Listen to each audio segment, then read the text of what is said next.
Hola a todas. Bueno, pues vamos a seguir hablando de la figura de Jesucristo, la figura histórica de Jesús, y nos vamos a apoyar en algunos textos. Vamos a preguntarnos quién es Jesús, qué sabemos de él.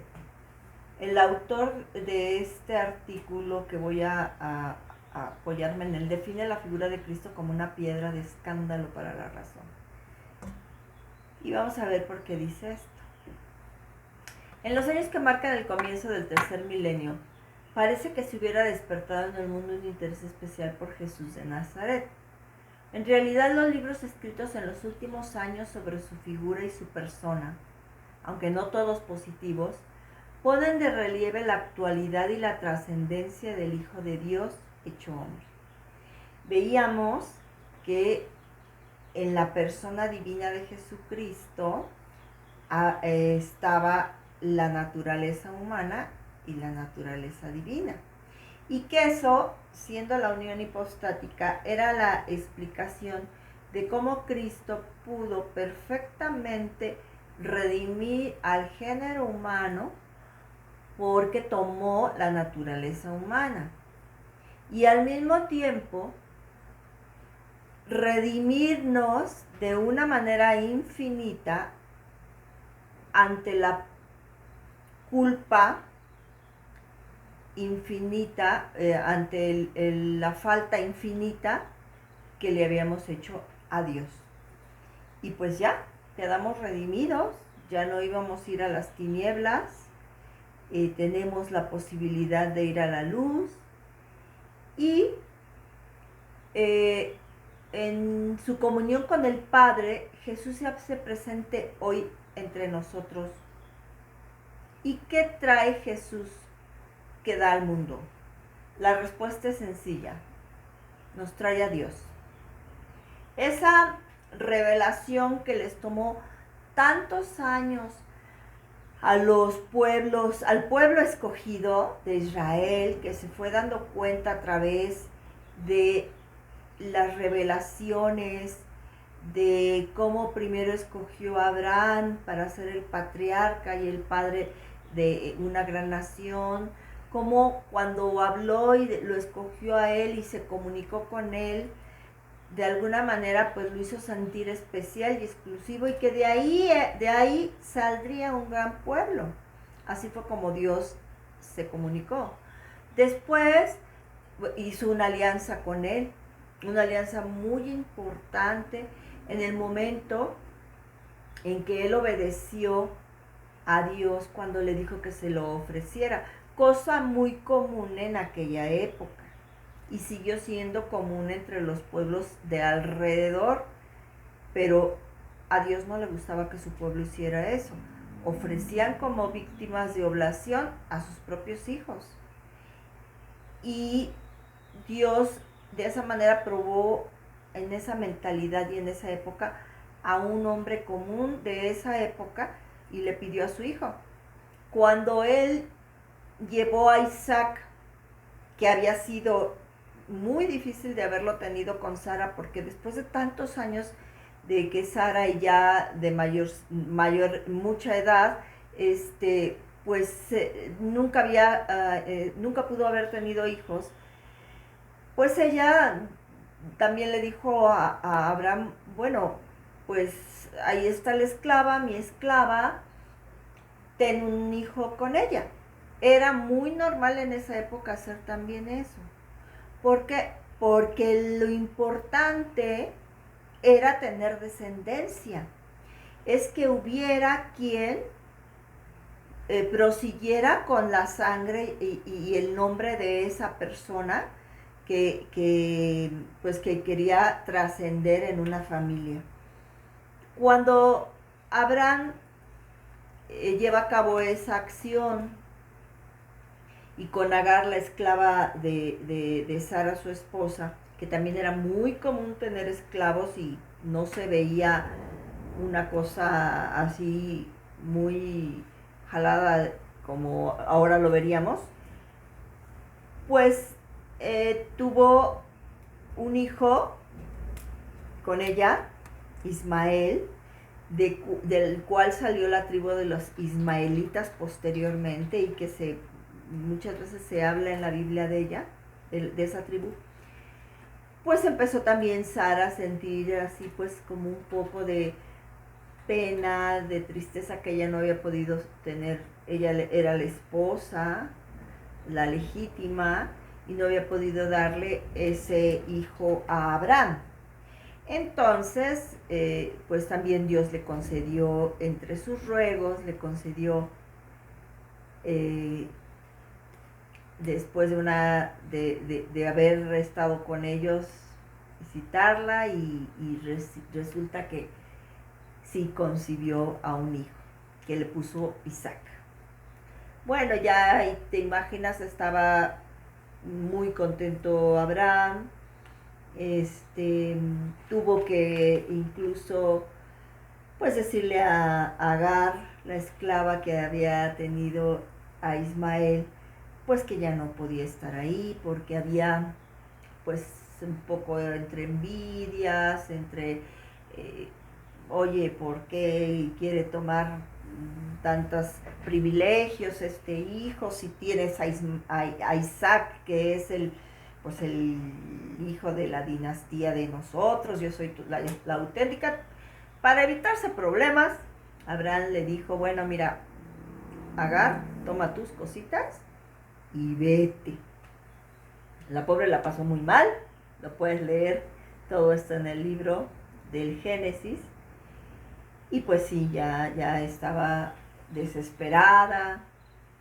Pero después también Dios, en su providencia, le resolvió las cosas, el asunto, y no desamparó a ese hijo, que pues había sido también por voluntad divina que se engendrara con la esclava de Abraham. Pero Dios ya había escogido a Abraham, ya lo había escogido como padre de una gran nación, de esa nación que iba preparando durante muchos siglos es la paciencia de Dios y es el tiempo de Dios tan diferente al nuestro, porque a nosotros a veces nos desesperamos porque las cosas no se cumplen, ¿qué va a pasar? Es que ya quiero que sea, ya le pedí a Dios y nomás no veo claro. Bueno, pues los tiempos de Dios son muy diferentes a los nuestros, se miden de manera diferente. Entonces, leyendo toda esta historia del pueblo de Dios, de cómo les fue enseñando poco a poco con la mentalidad de aquella época, que pues era una mentalidad un poco salvaje, porque estaban rodeados de tribus pues que hacían esos sacrificios humanos, que adoraban a ídolos de bronce, de piedra. Pues bueno, ellos había que ir moldeando esas mentalidades, y pues eso llevó su tiempo para que lo entendieran. En ese transcurso pues es cuando viene ese pedirle nuestro Señor a Abraham algo que era normal en aquella época, ofrecerle a su primer hijo. Pero es una figura, Isaac, de cómo iba a venir Jesucristo como hijo único y primogénito a dar la vida por ese pueblo. Son muchas figuras que se encuentran en el Antiguo Testamento para que vayamos descubriendo a Jesús. Finalmente, un ángel le detuvo la mano a Abraham en el momento en que iba a sacrificar a Isaac, y pues no fue necesario que lo hiciera. Después, más adelante, nuestro Señor habla y les dice por qué no quiere sacrificios humanos, eso no está bien, no lo vayan a hacer, y no se mezclen con ningún pueblo que tenga esas costumbres. Es más, cuiden a sus hijos, que no se vayan a casar con hijas de esas tribus, de esos pueblos, porque se van a contaminar. Al grado que después de muchísimos años, cuando ya había estaba como muy conformado el pueblo de Dios y ellos sabían que eran los elegidos, y quisieron un rey y se nombraron los reyes, y en una de esas pues vino un rey magnífico, muy santo, que fue David, aunque tuvo tropiezos muy grandes, pero fue humilde, supo pedir perdón, Dios le prometió muchísimo por eso, por esas acciones suyas tan buenas, que él tuvo un hijo, Salomón, muy sabio, inmensamente rico, que era el rey Salomón, y pues llegó a tener tantas esposas este señor, no obedeciendo lo que nuestro Señor le pedía, y todas esas esposas pues eran cerca de 1000, yo no sé cómo le hizo con tantas, eran esposas, aparte tenía concubinas, aparte tenía, bueno, no, una cosa, lo dice la Biblia así en el libro de los Reyes, muy, muy, en el primer libro de los Reyes, si lo quieres buscar, muy exacto cuántas esposas tuvo y todo. Bueno, pero esas mujeres volvieron a contaminar al pueblo de Israel. ¿Por qué? Porque le pedían a Salomón, ay, constrúyeme un altarcito para Astarte, que es mi diosa favorita, y yo quiero, y bueno, ya él concedía a su muy enamorado el Salomón, entonces concedía a las mujeres que iba teniendo, bueno, tú crees en esta, pues ándale, te hago tu altar y te hago el altar para este y este otro dios, y se contaminaron de muchísimo paganismo, de muchísima idolatría, ¿sí? Que es verdaderamente no creer en el Dios verdadero y adorar ídolos. Se contaminaron de malas prácticas, porque en esas pseudo religiones o en esas creencias, pues hacían muchos sacrificios humanos, más otras cosas que también tenían que ver incluso con impurezas tremendas, orgías tremendas, y todo en oblación y en ofrecimiento a sus dioses. ¿Qué es eso, no? Entonces nuestro Señor se enojaba con todos esos hombres que perturbaban las enseñanzas que Él ya les había dado cuando los fue escogiendo poco a poco, porque no fue y no se transmitió así, no se reveló de una manera así abrupta, que llegó y les dijo, pues yo soy Dios y ustedes son mi pueblo escogido. Fue poco a poco para que lo fueran entendiendo. Pues ya más o menos Abraham se dio cuenta cómo estaba la cosa, pues que no me ofrezcas a tu hijo, voltea y ve que ahí hay una zarza ardiendo y hay un cordero que vas a sacrificar. Y lo apareció Dios, y entonces pues ya le dijo a Isaac, hijito, ya no te voy a ofrecer, te levantas, porque aquí está el verdadero sacrificio que vamos a ofrecerle a Dios en este holocausto que Él nos ha dejado aquí, como holocausto que nos ha dejado aquí, y ese sacrificio se lo vamos a ofrecer. Y Abraham fue muy obediente y tuvo la bendición de nuestro Señor, y fue del agrado de Dios. Este primer patriarca, pues después siguió en su familia Isaac, que hizo lo mismo, trató Dios de ir hablando con él, y después de Isaac, pues vino Jacob, el nieto de Abraham, muy interesante, que también lo podemos leer en el libro del Éxodo, como para esto hubo una huida, como antes de tener hijos, pues se llevaba mucho con Lot, su sobrino, Lot, y fue ahí la huida esta que tuvieron de las ciudades en las que cayó fuego, ¿sí? Las ciudades aquellas que fueron castigadas con fuego. Para esto muchas historias pasaron ahí. Abraham le pidió a Dios que no las castigara, que Sodoma y Gomorra eran ciudades que se iban a componer, que debía de haber una gente buena. Total que fue convenciendo a Dios hasta que se dio cuenta que no había nadie que valiera la pena, todos eran unos corruptos degenerados.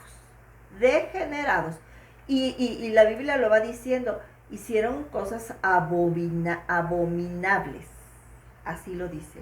con esas palabras. Y son cosas que en el tiempo actual vemos y decimos, hay tantas cosas abominables y no nos damos cuenta que eso ofende al Señor. Bueno, pues por eso destruyó esas ciudades, ¿no? Ya después, te digo, muchas cosas pasan ahí con su sobrino, después ya tiene a su hijo, etc. En todas estas historias, pues llega a tener hasta nietos.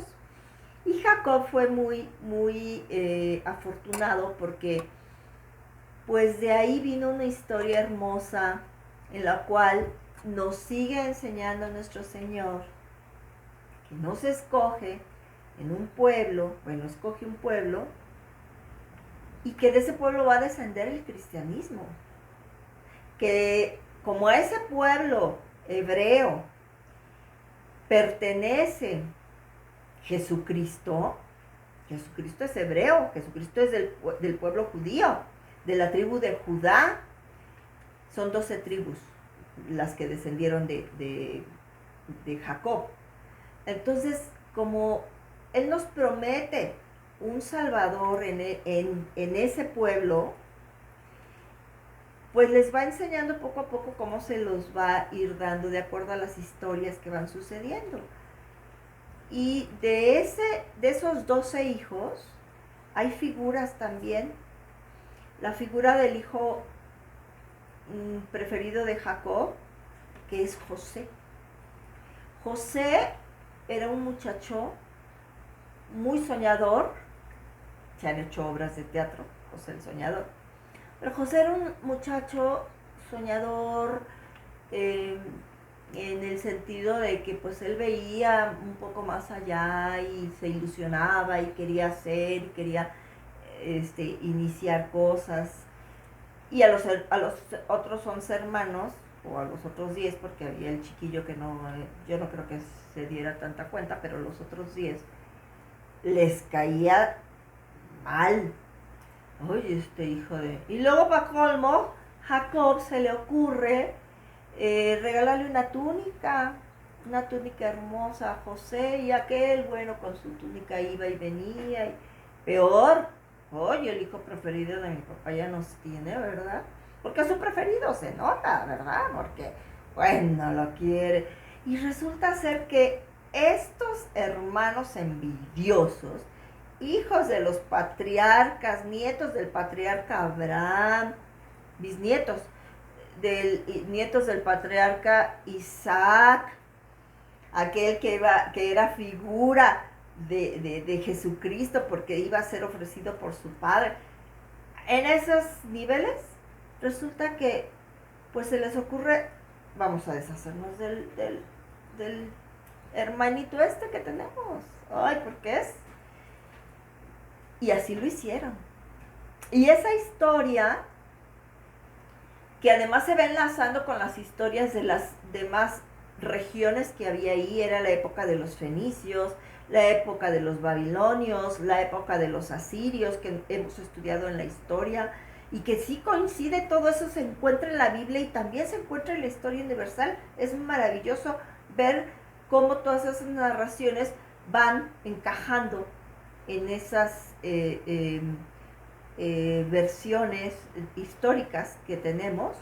Bueno, pues esos hijos se les ocurre decirle a José que se lo van a llevar con él, se lo llevaron a ver el campo porque el papá los mandó y lo iban a matar.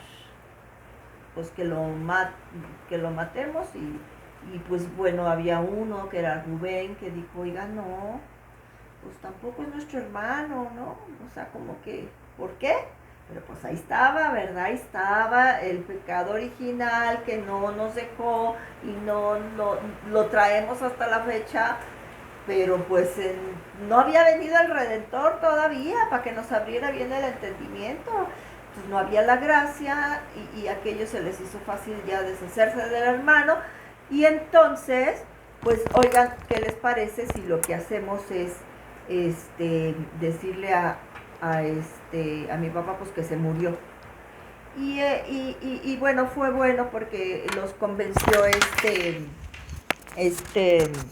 Rubén, no lo mataron, lo echaron a un pozo, agarraron sus vestidos y dijeron pues que le iban a decir al papá que un león se lo había comido. Qué cosas, ¿no? Y entonces en eso pasa una caravana de ismaelitas que se dedicaban al comercio y que iban en sus camellos pues rumbo a Egipto, porque estos estaban un poquito más arriba de Egipto, ya sobre el lado de Asia meridional, entre Europa y Asia, estaban en todo lo que es Palestina. Ellos iban de bajadita para irse a atravesar el desierto y llegar a Egipto. Entonces, pues dijeron, mejor vamos a vender al hermano, ¿sí? Y lo vendieron. Y tú dices, ¿y a Jesús lo entregaron sus hermanos, los judíos? Entonces, todas estas figuras que van sucediendo, dices, pues es que aquí está, aquí nos va diciendo paso a paso cómo iba a ser la venida de Jesús y lo que iba a pasar. Y les fue pasando cosas muy parecidas a todos los, bueno, no a todos, a algunos personajes de la Biblia del Antiguo Testamento, para irnos formando y para irnos abriendo los ojos de cómo la figura histórica de Jesucristo ya estaba en el Antiguo Testamento.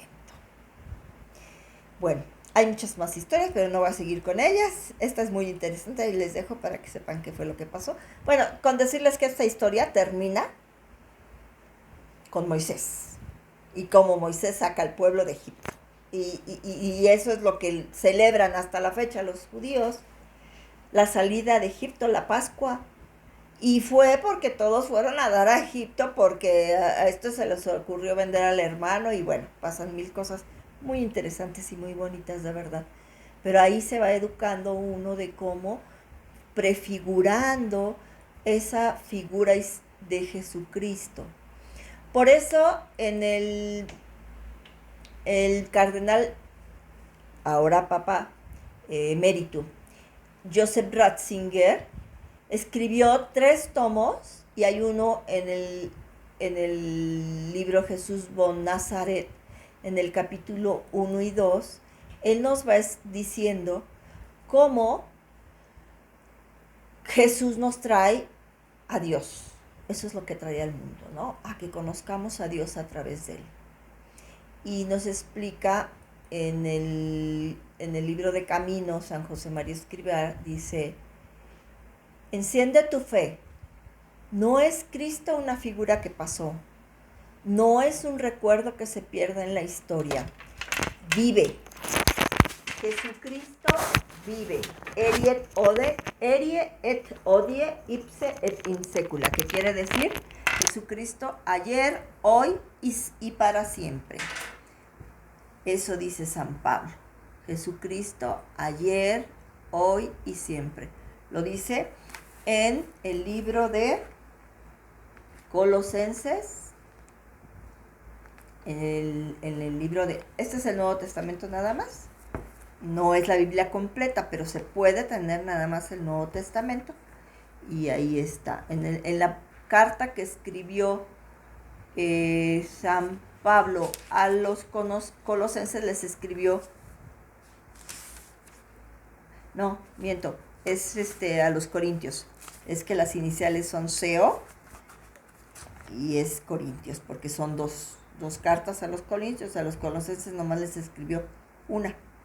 A los corintios, por cierto, pues que no la pasaba nada bien porque era una sociedad muy corrompida, eran tremendos, pero también tenían mucha cultura.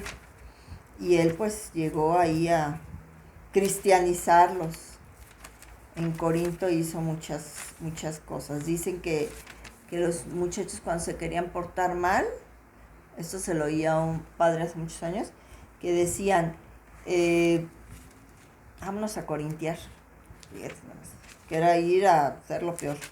Bueno, entonces ahí en Corintio que estaban tan mal, pues él llegó a, dice, por la voluntad de Dios, a la iglesia de Dios que está en Corinto, a los santificados de Cristo Jesús, llamados a ser santos, no importa cómo estuvieran de mal. todos están llamados a ser santos. Con todos los que invocan en cualquier lugar el nombre de Jesucristo, Señor nuestro, de ellos y de nosotros a vosotros, gracia y gracia y paz de parte de Dios nuestro Señor y Padre y del Señor Jesucristo. Y en el versículo 23 les dice, la verdadera sabiduría, ese es el título.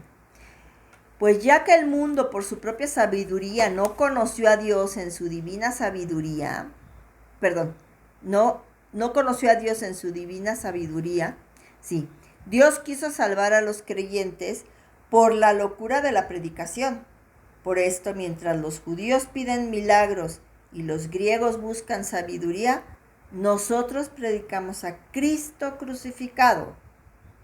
Escándalo para los judíos, locura para los gentiles. Los gentiles son todos aquellos que no creían en Dios Padre, no eran del pueblo de Israel, eran los gentiles, la gentilidad. Entonces todos esos, pues, para los judíos pensar que Dios, el Redentor, era aquel que ellos habían crucificado, pues era verdaderamente un escándalo. Y para los demás, para los gentiles, los que no pertenecían al pueblo judío, pues Cristo era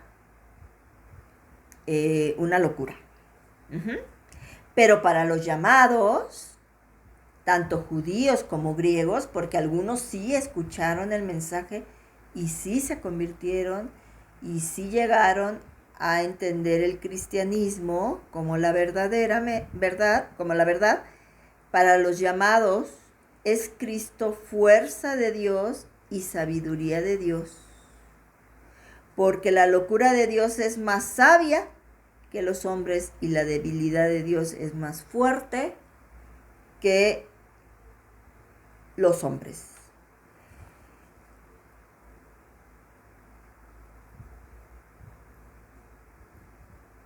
Bueno, pues entonces no me coincide la cita porque dice esto de Jesucristo ayer, hoy y siempre, ¿no?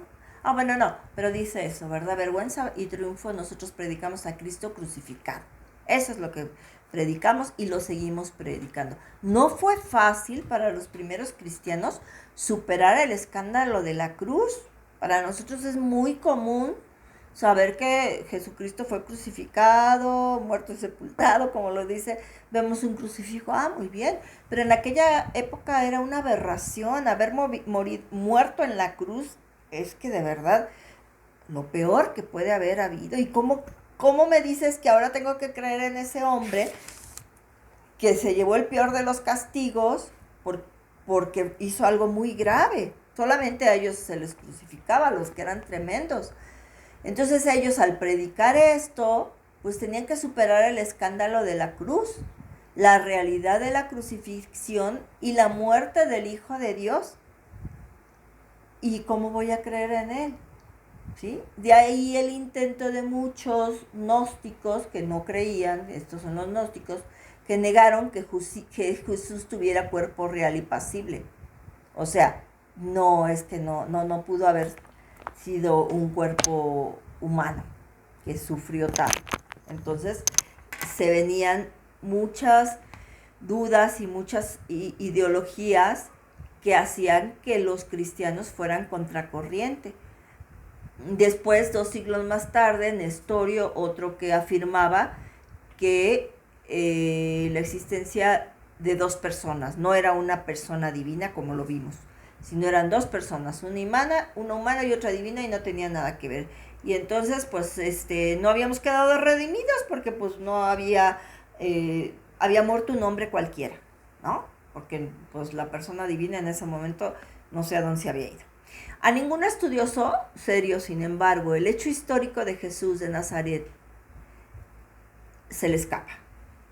Aunque no hay una gran cantidad de datos extrabíblicos sobre la persona y la misión, son suficientes para afirmar sin lugar a dudas su paso por la tierra. Es sustancialmente aceptado el testimonio de Flavio Josefo, lo pueden buscar en internet. Flavio Josefo fue un historiador y judío del siglo I y se refiere a Jesús muchísimo. Y cómo vivían los cristianos también se refiere. O sea, es maravilloso tener esas historias que no son de cristianos, sino de historiadores de la época. Dice, este historiador del siglo I se refiere a Jesús como un hombre sabio. Él realizó obras extraordinarias siendo un maestro de hombres que acogen la verdad. Eso escribió Flavio Josefo. Más adelante escriben sobre Jesús durante el imperio de Trajano, que seguían dominando los romanos, Plinio el joven y Tácito. Búsquenlo, buscan en internet. Y después lo hará Suetonio, secretario de Adriano. Junto a estas referencias, los evangelios, el Nuevo Testamento, constituyen el testimonio principal de la vida y doctrina de la palabra hecha carne, nuestro Salvador. Son las fuentes que proporcionan una visión detallada de la personalidad de Jesucristo. Y seguiremos con este tema apasionante.